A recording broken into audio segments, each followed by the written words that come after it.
All right. Thank you all for attending today's webinar. I'm so excited all of you are here.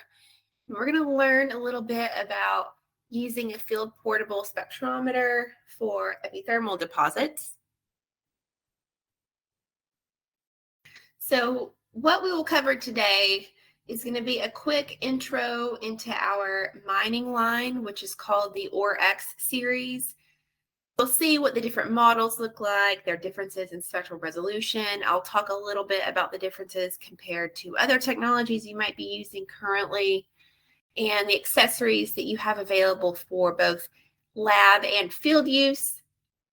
And then we'll go into how our instruments are used for epithermal applications. So we'll look at different alteration assemblages that are going to be associated and their spectral data to show how using a field portable spectrometer can benefit you for this specific style of deposit. And then we will end with our real-time mineral ID software called EasyID. All right, so just a little bit about who we are and what we do. SpectralEvolution manufactures the highest quality field portable full range spectrometers and spectroradiometers on the market. We actually just had our 20-year anniversary, and our facility is based out of Massachusetts here in the US. We do have distributors and representatives all over the world. So if you're someone here who does more than just true reflectance applications for mining, we do have other instrument lines that will allow you to do more than just reflectance. So if you are interested in that, make sure you check out our remote sensing webinars as well, as we give one a month. All right, so this slide here is actually covering our ORX series line. So we have 3 different models, and these are going to differ in spectral resolution. So the OR Express here on the far left, this is going to be a standard resolution instrument with a 2.8 nanometer resolution in UV vis, 8 nanometers in SWIR1, and 6 nanometers in SWIR2. This is typically the most commonly used spectral resolution used for a field spectrometer. But just as technology's gotten better over the years, we do have higher resolution units now. So the orange or Explorer here in the middle, this is going to give you a little bit better spectral resolution. So when it comes to increasing spectral resolution, that's really going to benefit you, especially if you're focused on very important alteration minerals. It's going to allow you to see different features and more features that you would not be able to see with the standard OR Express. So the OR Explorer and the OR Expert are going to be higher.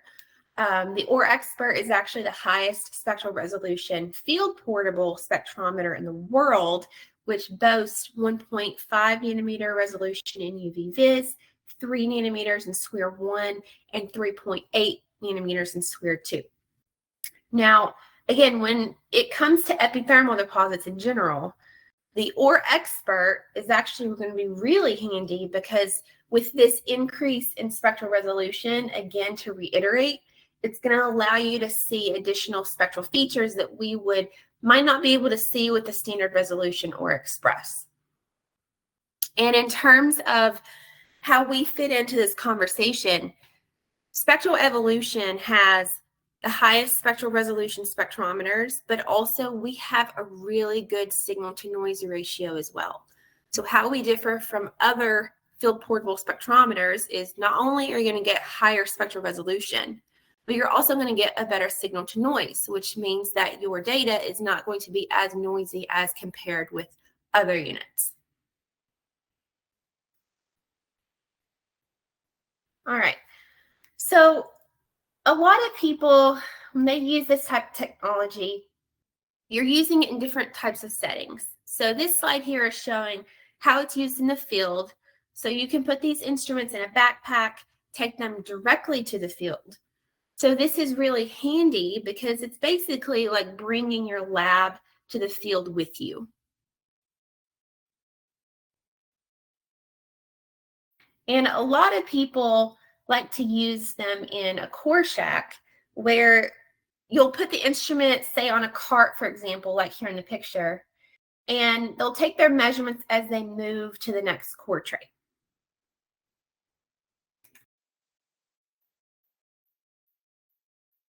And we've got two styles of contact probes, a 10 millimeter spot size and a 3 millimeter spot size. Some people have both of these probes and they use it depending on specifically what their application is. For example, if you're trying to get a good overall average of the alteration of your mineralogy, it's best to use the 10 millimeter probe. If you're trying to focus on a very specific vein or you're looking for a very specific spot, the 3 millimeter contact probe is going to be really good. So you've seen the different models that we offer, how they're used, but why is using this technology important and beneficial? Well, it provides you with instant information about rocks right there at the outcrop, in the core shack, in the open pit, in the lab, however environment you're using it. And it really allows you to distinguish between minerals that really have similar appearances in real time, which means you're not waiting for results and you don't technically need to send your samples back to a lab and wait months and months for these results. So this really gives you a more in-depth understanding on the processes that have altered these minerals. So we will talk a lot today about what the mineral assemblages that you will expect to see in both low and high sulfidation deposits. Okay, so let's shift gears here and actually get into the application side of this, which is why most of you are here. So we will, again, we'll look at both examples of low and high sulfidation, but from the spectral perspective.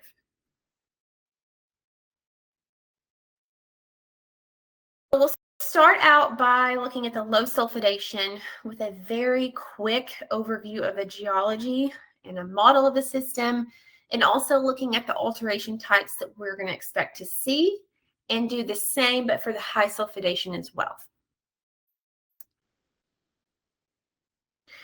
So 95% of you in attendance right now already know most of the information that I'm about to present in terms of the geology of these deposits. But we do have quite a few students registered here, and there are some people here who are not familiar with these types of deposits. So the next couple slides are purely educational. So epithermal gold deposits, these are going to form in hydrothermal systems related to volcanic activity. So there's going to be two in-member styles of these epithermal deposits, low sulfidation and high sulfidation.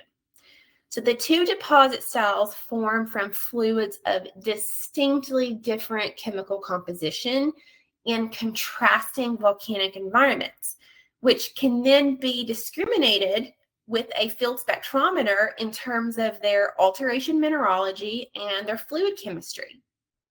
So low sulfidation epithermal deposits, which are spatially associated with magmas, so this is going to be where ore deposition generally occurs several kilometers above the site of intrusion. And you're going to see quartz, adularia, sericite, carbonate alteration assemblages that are characteristic.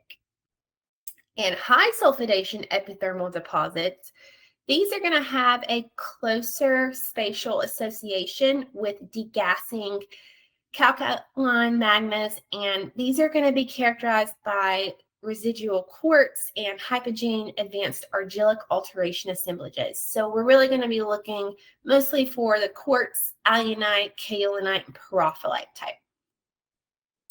So identifying these mineral assemblages, but most importantly, being able to identify temperature changes within these specific minerals, for example, like the white micas and the alunite, the kaolinite, porphyroite, for example. This is a huge benefit that you can gain from using a field spectrometer. And you'll see that a little later on in the webinar once we actually look at the spectral data. So here is an example model from Corbett and Leach that visualizes what these vein systems will look like in a low sulfidation environment.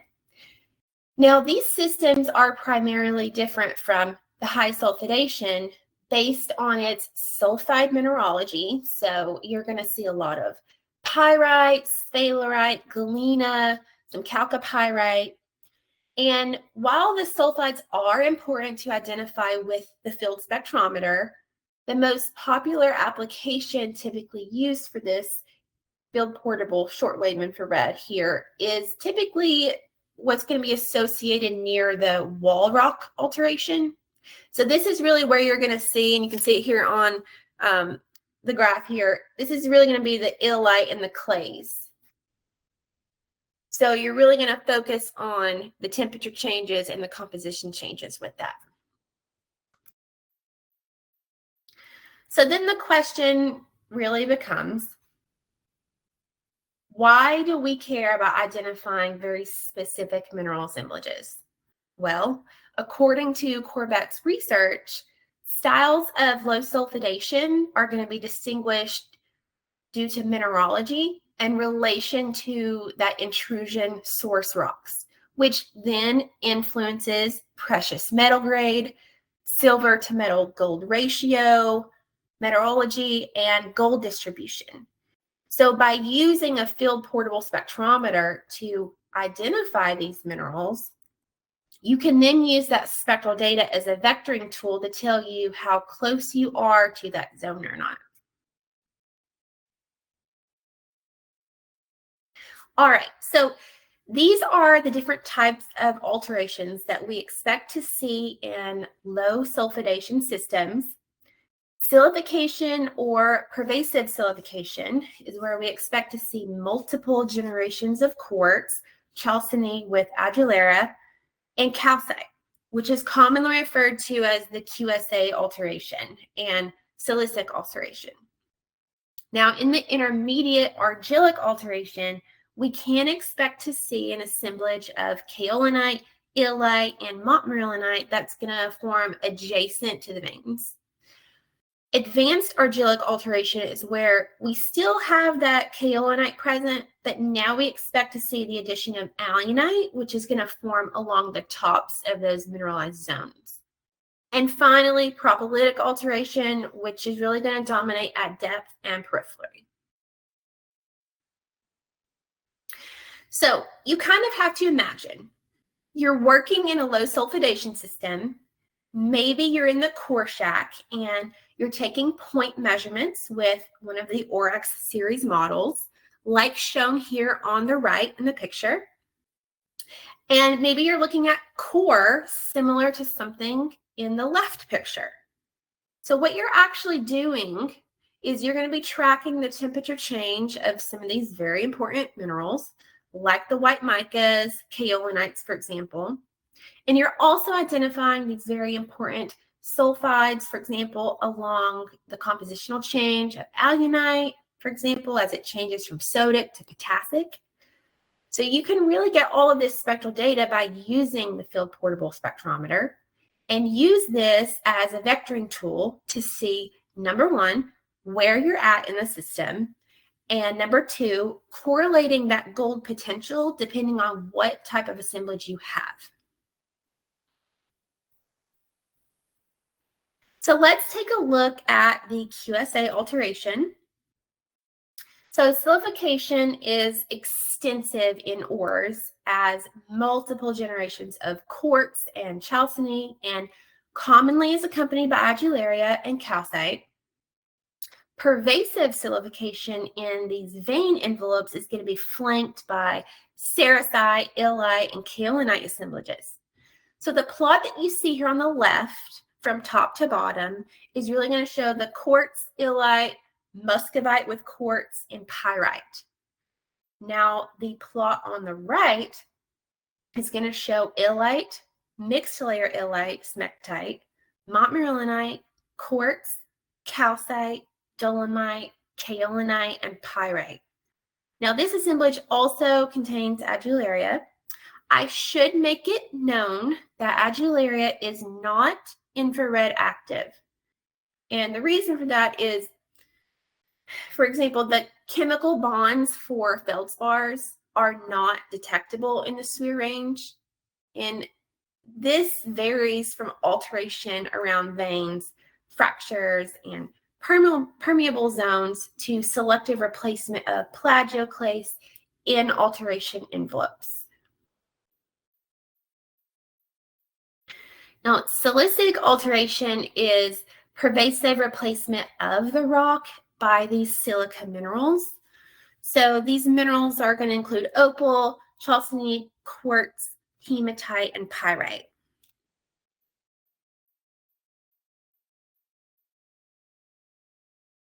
All right, up next is the argillic alteration. So this is, you're going to see this around the wall rock alteration around those veins and replacement zones in permeable lithologies.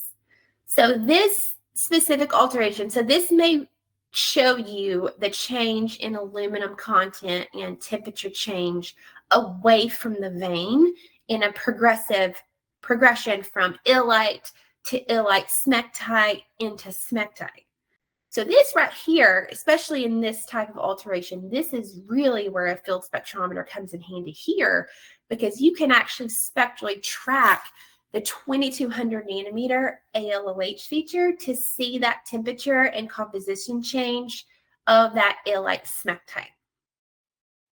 So carbonates are also important in these systems, and this may reflect condensation of CO2 from deeper boiling zones. And according to Pentelyov's paper from 1996, in these systems is also seen amethyst, quartz, pseudomorphs of calcite, barite, fluorite, and a calcium, magnesium, manganese, iron, carbonate minerals such as rhodochrosite. And the last two that we'll see here are going to be the steam-heated argillic and the propylitic alterations. So with the steam-heated argillic alteration, this is going to be found above the water table and forms an extensive area. So that's going to be related to the condensation and the oxidation of gases. And it is found in these geothermal areas with mud pots, fumaroles, and actually native sulfur as well.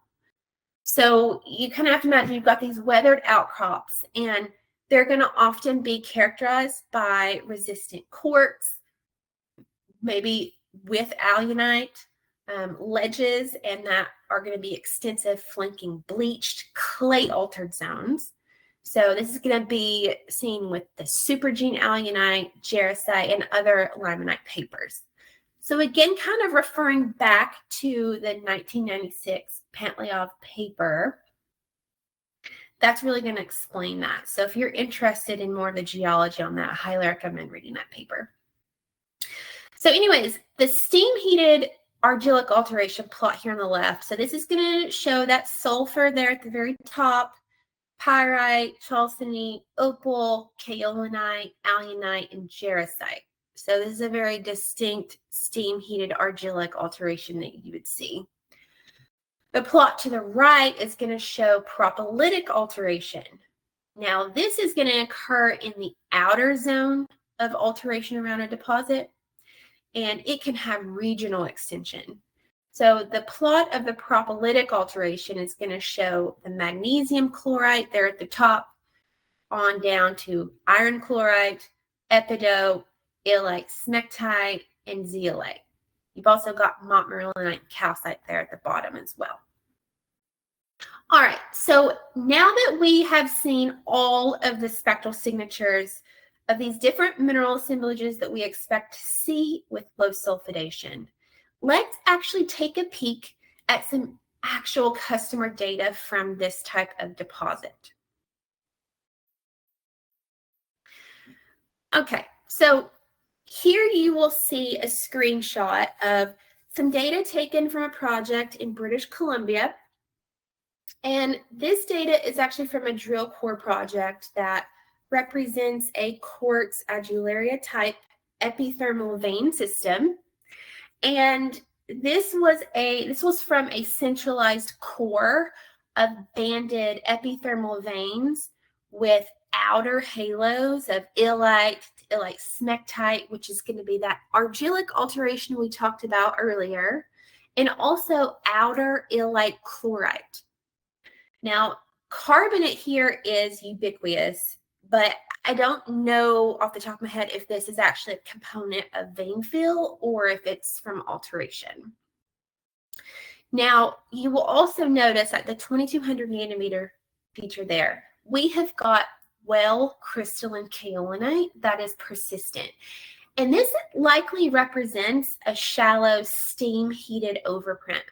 So in this customer data here, you'll find many mixtures of kaolinite with white mica in this data set, which is very important for this application. So for that, we would focus again on the 2200 nanometer ALOH feature, and we would see how that shifts depending on temperature and composition. Now, just to reiterate that unfortunately, Adularia is not active in SWIR, and this is going to require probably long-wave infrared to possibly identify. So most spectra from silica adularia veins will be largely aspectral, and so that's best left to the hand lens, petrography, chemistry to positively identify. Now, in this type of deposit, again, you may see some opal in a few of these samples, but sometimes you don't see any spectra where hydrous silica is an obvious primary component. So we will actually take a look at some of these specific measurements later on in the EasyID demo section, where we will do some mineral analysis on them. So make sure you stick around to the end to see that. All right, so let's shift over to high sulfidation and see the spectral differences there. So this slide is a really great diagram actually showing the mineralization and different alterations that we expect to see in a high sulfidation deposit. So acid alteration contains a suite of minerals formed in these low pH conditions. For example, you'll see a lot of kaolin dicite, alunite, pyrophyllite, and dicite. And these may be grouped as styles including the barren high sulfidation alteration, described as lithocaps or barren shoulders, which are a common source of difficulty for us geologists, especially as these may crop out in the vicinity of low and high sulfidation epithermal. Not only gold, but also porphyry copper gold mineralization. Now, barren shoulders comprise a class of non-mineralized advanced argillic alteration. So you're going to see a lot of silica, alunite, pyrophyllite, etc., derived from these magmatic volatiles venting from intrusive sources at depth, which is also described perfectly by that Corbett and Leach 1998 paper. So these alteration zones are going to be characterized by these high temperature minerals, so such as pyrophyllite, diasphore, zunite, topaz, and you'll also maybe sometimes see locally corundum and andalusite as well. So the silica characteristically occurs as a massive form rather than the vuggy silica, which is typical of mineralized high sulfidation deposits. And these lithocaps may actually extend to higher crustal levels and include additional lower temperature argillic alteration. And so this is interpreted to locally conceal the epithermal or the porphyry mineralization, which you can also read about in Silto's paper from 1995. Now, these alteration zones are distinguished from mineralized high sulfidation systems in the field by the lack of vuggy silica and generally coarse-grained and higher temperature layer silicates, again, like that alunite, pyrophyllite, and dickite. So a common denominator here in this type of deposit is we're going to be really seeing those things like alunite, pyrophyllite, and dickite. So keep that in mind. Now, the presence of, again, these high temperature alterations, such as the alunite or even the corundum, is very distinctive. So being able to use a field portable spectrometer for this type of deposit is also handy and useful for the delineation of alteration zonation and provision of vectors towards where all of this mineralization should occur in these ore systems. All right, so there are really 4 types of these alterations that we are going to expect to see in high sulfidation. So for acid alteration, we've got vuggy silica and silicic. Now, the vuggy silica is going to occur in these structural zones or even as replacement bodies in permeable lithologies. So usually in the core of zones of advanced argillic alteration. So this extreme form of acid leaching occurs in the higher levels of these epithermal deposits. And it's also found in the upper parts of telescoped porphyry systems as well. Now, silification adds silica to a vuggy acid leached rock and fills these vugs created through intense leaching. So this silification is common in these high sulfidation systems.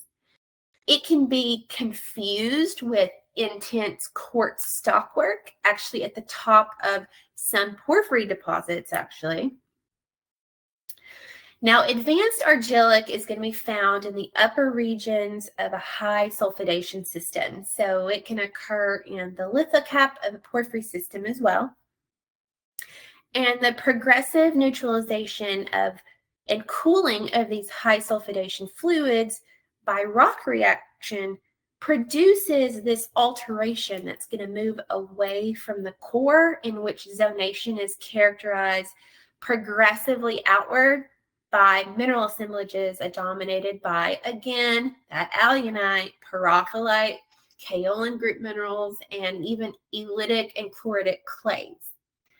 So these mineralogies dominated by pyrophyllite, diaspore, and dickite, these may be indicative, but not exclusively, of higher temperature or deeper conditions. Whereas lower temperature, so opaline pervasive silification, or even alunite, kaolin dominant in cooler, high-level settings. So you can also get into the argillic intermediate argillic alteration, which is going to be found between the propylitic and the advanced argillic zone.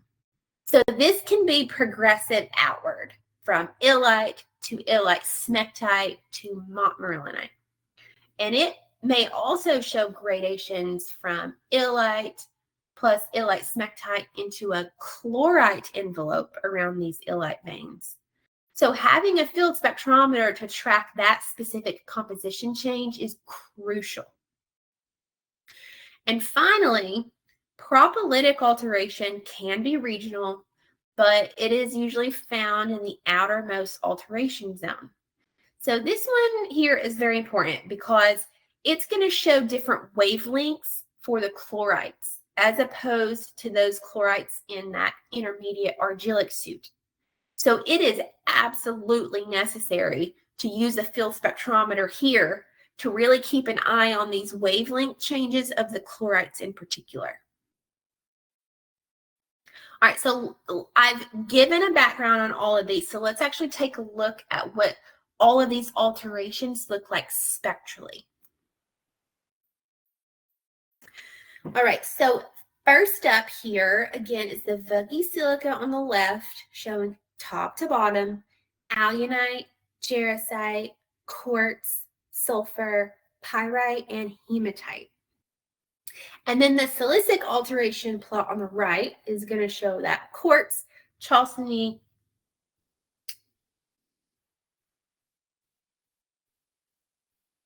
Oops, I think I lost.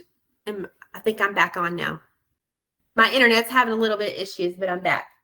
The plot on the right is going to show quartz, chalcedony, alunite, barite, hematite, and pyrite.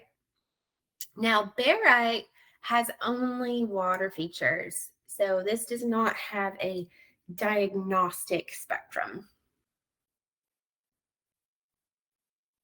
Okay, so on to the next is going to be advanced argillic alteration. So this spectra, top to bottom, this is where you're really going to see that pyrophyllite we've been talking about, topaz, zoomite, dicite, alunite, quartz, hematite, and pyrite. Again, here, the really indicative high temperature is going to be focused on the pyrophyllite, dicite, and alunite. Now we'll take a peek at this intermediate argillic alteration. So this is where you're going to see that kaolinite into the illite, smectite, and montmorillonite. Of course, you will also see some quartz and pyrite here as well.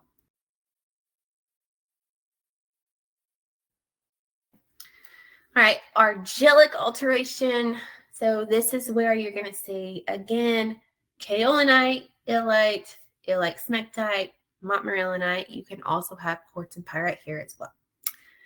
And finally, propylitic. So if we remember back, this is where the chlorite is going to be a little bit different here. So this plot at the very top, this is going to show that magnesium-rich chlorite onto the iron-rich chlorite. You also have epidote, and you have some calcite and pyrite there too. But here, mostly, paying attention to that wavelength change from the magnesium-rich chlorite to the iron-rich chlorite. Now, all of these alterations we just discussed is something we'll expect for high sulfidation. And while the mineral assemblages expected here might be different than what we saw earlier with the low sulfidation types, the concept here is the same. You benefit from using a field portable spectrometer to identify these important minerals but most importantly, track the temperature and compositional changes. Like, for example, here on the propylitic alteration, you're really tracking that magnesium to iron rich change in the chloride. So this is really going to give you an indication of where you're at and give you accurate zonation. So as promised earlier, we are going to move over to a live demo of EasyID, where I'm going to show you some of that customer data from the low sulfidation deposit. So let's pull that up. All right, so before I get into some analysis, there are some of you here who have never seen EasyID, you've never used it. Just so you know, this is a very quick, user-friendly, in situ mineral analysis software where you can do the analysis in real time, so as you're taking your measurements, or you can upload data as a post-processing method. So this is really handy to have if you are someone in the core shack, or maybe you're in the field, and you need to have a good idea of what you have in the moment. So what you're going to see here on the top left here is going to be actually your spectral data in this box here. This box in the far right here is the actual spectral library that we are using to match against. The plot in the middle is going to be the red spectrum you see is going to be the library spectrum, and the blue is your target data. So this is essentially, again, matching your target data to the library spectrum to give you a correlation of what mineral or minerals might be present. Over here to the far right, this is going to be our mineral scalars. There are plenty of you here who have used softwares like TSG, for example, where you will be very familiar with the concept of mineral scalars. For those of you who are not, mineral scalars are essentially a geologist's best friend. because this allows you and gives you instant information about the geochemical conditions, for example, of the mineral. This allows you to track those wavelength shifts and also gives you an idea on the temperature changes and compositional changes of your minerals. So for example, the ALOH wavelength, this is going to tell you where that 2200 nanometer feature is going to be centered at. And this is important to know because especially when it comes to, for example, the white micas, these are very subtle shifts, spectral shifts to the left or the right. And why this is important is you can actually track that to see, do I have a high aluminum content mica or do I have a magnesium iron rich mica? So that is very important to know. Another one that's commonly used is the kaolinite crystallinity index. This is going to give you an idea of, am I in a high temperature environment or am I more in a weathered environment for my kaolin group clays? The ISM is going to be the illite spectral maturity. This is going to give you an idea of, are you in a smectite altered zone? Are you more in a illite smectite mixed layer zone? Or are you in a true illite, or have you dehydrated into a muscovite type zone? The chlorite spectral maturity, which is CSM, this is really going to help you with, we talked about knowing the distinction between those two different chlorites, right? So seeing the magnesium rich versus the iron rich. The chlorite spectral maturity scalars can give you a really good idea of your metamorphic grade. The MGOH and the FeOH scalar, they work the exact same as the ALOH scalar. So MGOH, so this is going to show you where at the 2320 to 2340 nanometer feature your MGOH is centered at. FeOH is going to show you where your FeOH feature is centered at. So if, for example, my FeOH scalar is blank here, that means in this very specific measurement here, I do not have a FeOH dominated measurement. Fe3T and Fe3I, these are going to give you an idea of what kind of Fe3 mineral you have. A lot of times people use this for distinction between goethite and hematite, for example. Typically for the Fe3.2, if you have a value here less than 900 nanometers, that's going to indicate more of a hematite type Fe3 mineral. If it's greater than 900 nanometers, that's going to indicate you more have a goethite type Fe3 mineral. So in our case, our value right now is greater than 900 nanometers. So this is going to indicate this is more of a goethite. The ALFEMG scalar is very, very important because if you are in a situation where you've got multiple minerals, mixed minerals in your spectra, which is very, very likely realistically, there's a lot of times where you're going to have all three wavelengths. So that means you might have a mineral that is aluminum rich, and you might have another mineral that's got magnesium and iron both. So if you need to figure out, okay, is my mineral more AL dominant or is it more FEMG dominant? This will actually tell you out of those three wavelengths, which one is the deepest, which is also going to indicate to you which one is more dominant.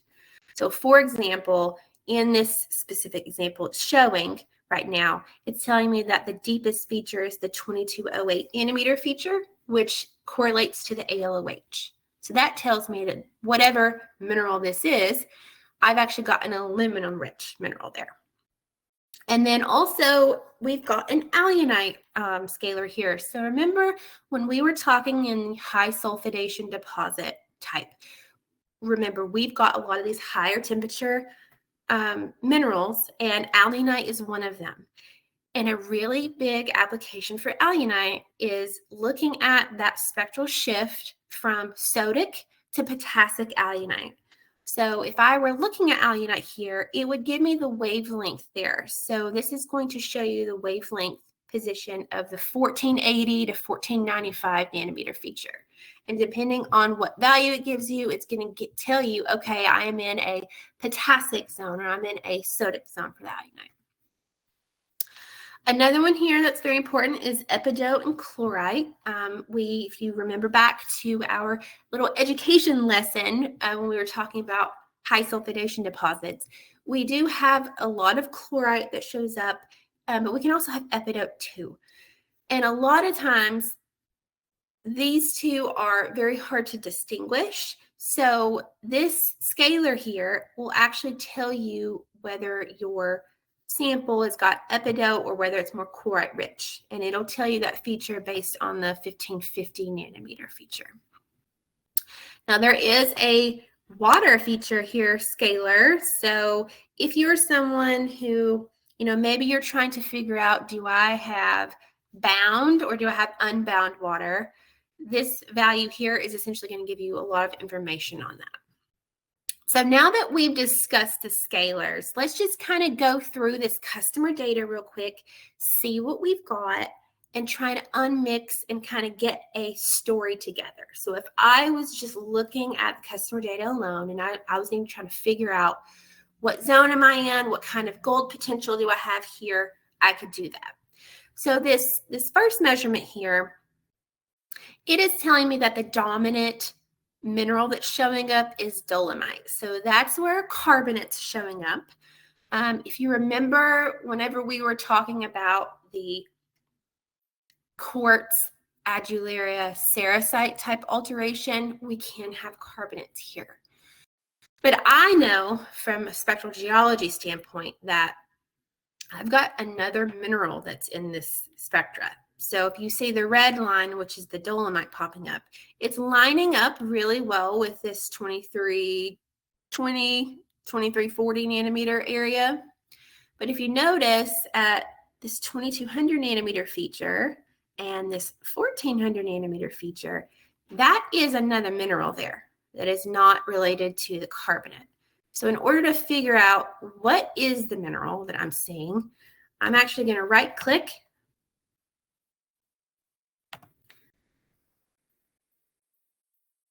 and you can actually move these features to make it fit the feature better. So now it's showing me A and B, which are the match regions that I use to unmix my spectra. It's actually telling me that kaolinite is the mineral that is popping through there. And if I wanted to actually separate these columns here, what I could do is right click, add a new score table, and I'm actually going to unselect A and B. And now what it tells me is my dominant mineral again. I've got my carbonate there, so dolomite. And in the bottom here for A and B, it's telling me that kaolinite is that mineral that's causing this ALOH feature at 2200 and then also the OH at 1400 nanometers.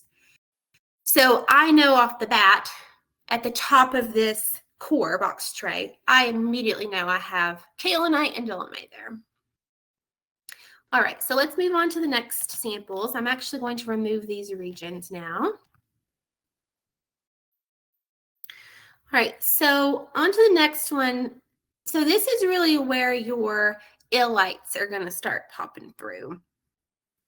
And you really get an idea. Remember we talked about how you can use the ALOH feature and also the ISM feature to give you kind of an idea of, what kind of illite do you have? Do you have more of a smectite that's turning into a mixed layer illite smectite, or do you have a true illite?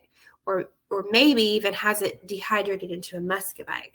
Well, this right here is telling me, yes, I do have illite, but if I look at my scalars, my ALOH feature value is 2204. So that is a little bit on the smectite side of things, but to validate that, I'm looking at my illite spectral maturity.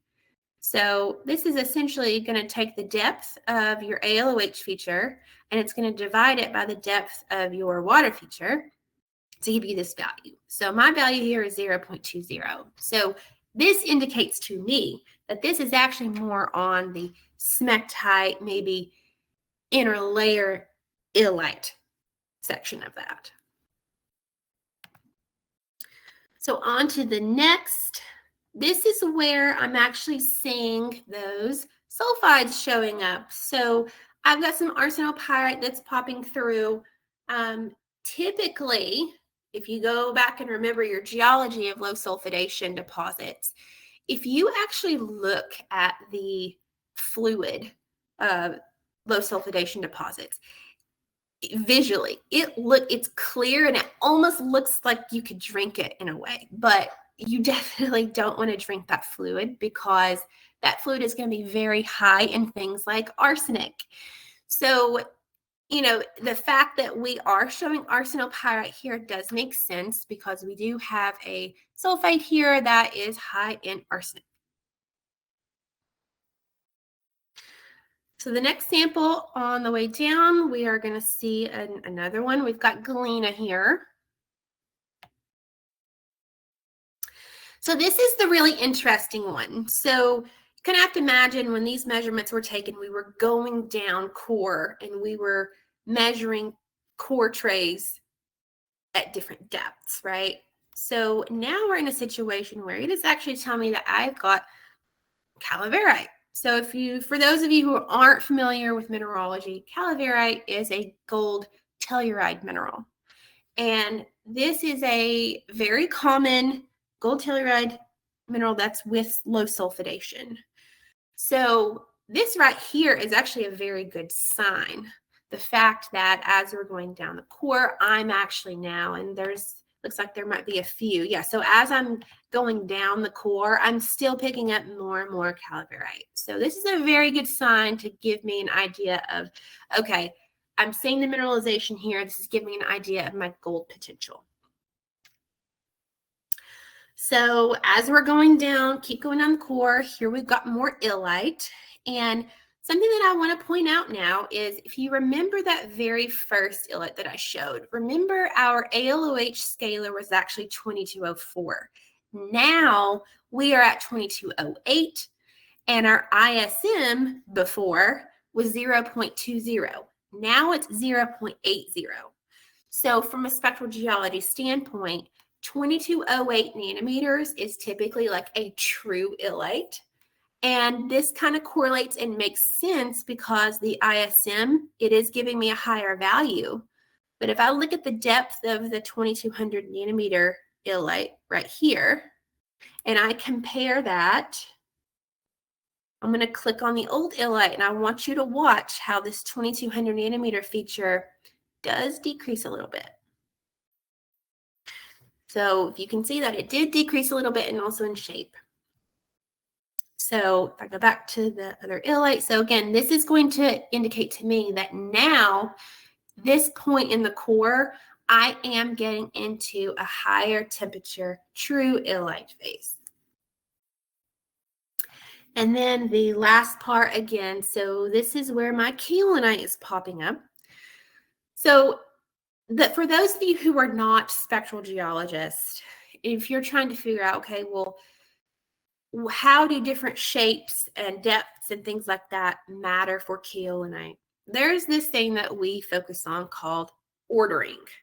So if we see that the kaolinite features at 2200 and 1400 feature, the sharpness of it is going to indicate that it's a lot more well ordered. And if we remember back to our geology, especially when it comes to low sulfidation deposits, if you have well-ordered kaolinite in your deposit, this is typically at this point in the core, this is going to indicate to me, hey, I have well-ordered kaolinite. This is probably due to a steam-heated overprint. So now I'm in a different part of my deposit there. So if I was realistically using this data and the knowledge that I gained from the spectral data, I would know that at the very beginning, I'm in probably more of that low temperature area. And then once I start hitting and I start seeing these sulfides and I start seeing these things like the calaverite, which is going to indicate that gold telluride mineralization, this is where that sweet spot is. So I could then go back and use this data specifically as that vectoring tool and use it with other technologies. Maybe you're somebody, you go in after the fact. Now that you know this information, you go in after the fact and you start using your XRF, or maybe you go in and start using your XRD, or maybe you start going in with the field with your libs. So this is a very important step here, to use a field portable spectrometer to not only identify these minerals, but to tell the story. You know, as I'm going down the core, as I'm starting to get an idea of my mineralogy here, this right here can tell me where I'm at and what the potential for the gold mineralization is. So that's the end of the demo. And so, you know, as you can see, again, just to kind of reiterate, using one of the ORX series field portable spectrometers that we talked about to identify these very important alterations in the epithermal gold deposits is certainly beneficial by identifying those key wavelength shifts and changes, really to help you better understand that deposit potential. And you saw at the end, EasyID is a great tool to have if you really want to identify those peaks in real time. So you have to imagine, remember, you're in the field, you want something then and there. You know, for those of you here who still use TSG, because I know a lot of you here do, EasyID is a really great tool to have to tell you something in the moment. You can then go and export all of your SpectralEvolution data into third-party software. So some of you here, again, you're using TSG. There's some different capabilities there that EasyID doesn't have that you might want to take advantage of. But also, a lot of you here might be using IOGAS, or maybe you're using AI Cirrus. So all of SpectralEvolution data that you saw is in ASCII format, so you can actually immediately upload it to those programs. So if you have any questions in particular, if you want any links to any papers that I mentioned, here is my email. Even if you want to just email me and just talk about rocks, I love doing that. If you want to pop by and say hi. And also follow us on LinkedIn. And again, make sure you keep an eye on all of the webinars that we put out. We do a remote sensing webinar every month and also a mining webinar every month. So thank you all again for attending.